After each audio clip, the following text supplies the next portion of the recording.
அனைவருக்கும் வணக்கம். தெய்வீக பலன்கள் சேனல் சார்பாக தங்களை அன்புடன் வரவேற்கிறோம்.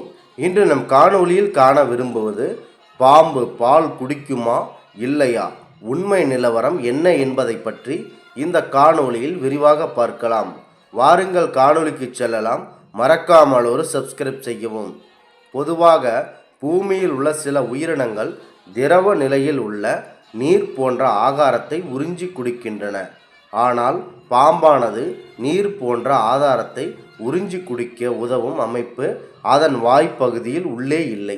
சரி, அப்படி இருக்க நாம் ஏன் பாம்பு புற்றுக்கு பாலும் முட்டையும் வைக்கின்றோம் என நீங்கள் கேட்கலாம். பழங்காலத்தில் இந்த பாம்புகளின் எண்ணிக்கையானது பல்லாயிரம் மடங்கு அதிகமாக இருந்தது. பொதுவாக பாம்புகள் அடர்ந்த வனப்பகுதிகளில் மற்றும் பச்சை பசேல் என்று இருக்கும் இடங்களில் அதிக அளவில் இருக்கும். அங்கு இனப்பெருக்கமும் அதிகமாக நடைபெற்று வந்தது. இதனால் அங்கு வாழ்ந்து கொண்டிருக்கின்ற பழங்கால மனிதர்களுக்கு ஒரு பெரும் தொந்தரவாகவே இருந்து வந்தது.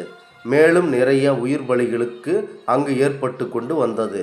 அவர்கள் ஒரு கட்டத்தில் ஒரு முடிவு எடுக்கின்றனர். இந்த பாம்புகளின் எண்ணிக்கையை முழுவதும் குறைத்துவிட வேண்டும். அப்படி இல்லாவிட்டால் நாம் மனித குலத்தை முற்றிலும் அழித்துவிடும் என்ற ஒரு முடிவை கையில் எடுக்கின்றனர். அப்போது அவர்களுக்கு அனைத்து பாம்புகளையும் அடித்து கொன்றுவிடலாம் என்ற எண்ணம் தோன்றுகிறது. ஆனால் ஆன்மீக ரீதியில் பாம்பானது நாக கன்னியாகவும் நாக தேவதைகளாகவும் பெரும்பாலான மக்கள் வணங்கி வந்தனர். அப்படி இருக்க பாம்புகளின் இனப்பெருக்கத்தை குறைக்க இங்கே இருக்கும் மக்களை எப்படி காப்பாற்ற வேண்டும் என்ற ஒரு முடிவை கையில் எடுக்கின்றனர். சரி, இந்த பாம்புகளின் இனப்பெருக்கம் எப்படி நடைபெறுகிறது என்று தெரிவிக்கிறோம். ஒரு பெண் பாம்பானது அதனுடைய இணை சேர்க்கை காலத்தில் ஒருவித வாசனை திரவத்தை தன் உடம்பில் இருந்து வெளியே தள்ளும்.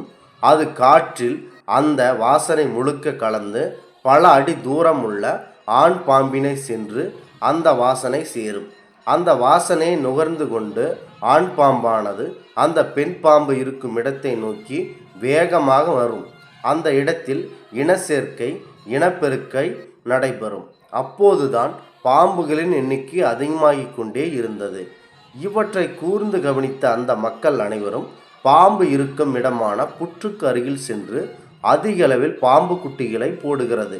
இதை தடுக்க வேண்டும் என்றால் எப்படி பெண் பாம்பானது தன் உடலில் உள்ள அந்த வாசனை திரவத்தை வெளியில் தள்ளி ஆண் பாம்பை இழுக்கிறதோ அப்படி அந்த வாசனையை திரவ வாசனையை குறைப்பதற்காக அதைவிட மனம் வீசும் பாலும் முட்டையும் வைத்து அதனை கட்டுப்படுத்தி பல்வேறு காலமாக இந்த முறையை கையாண்டு வந்தனர் மக்கள். இதனால் பெண் பாம்பு வெளியிடும் திரவத்தை ஆண் பாம்பால் புற்றுக்கு அடியில் இருந்தாலும் அது உணர முடியாத ஒரு சூழ்நிலை ஏற்பட்டது. அந்த அளவிற்கு பாலும் முட்டையும் அதைவிட மனம் வீசும். இப்படித்தான் பாம்புக்கு பாலும் முட்டையும் வைப்பதற்கான அறிவியல் பூர்வமான காரணங்கள் ஆகும். எனவேதான் நம் பாம்பிற்கு அதனை ஒரு தெய்வமாக மதித்து பாலும் முட்டையும் நம் ஒவ்வொரு நாளும் ஆன்மீக ரீதியில் வைக்கிறோம். இதற்கு உண்மையான காரணம் இதுவாகும். இப்போதுதான் பாம்பின் இனப்பெருக்கமானது கட்டுப்பாட்டில் இருக்கும் என்பது நம் முன்னோர்களின் பெருநம்பிக்கையாகும். இந்த ஒரு ஆன்மீக தகவலை உங்களுக்கு பகிர்ந்தமைக்கு தெய்வீக பலன்கள் சேனல் சார்பாக நாங்கள் மிகுந்த பெருமை கொள்கிறோம். மீண்டும் ஒரு நல்லதொரு காணொளியில் உங்களை சந்திக்கிறோம். நன்றி, வணக்கம்.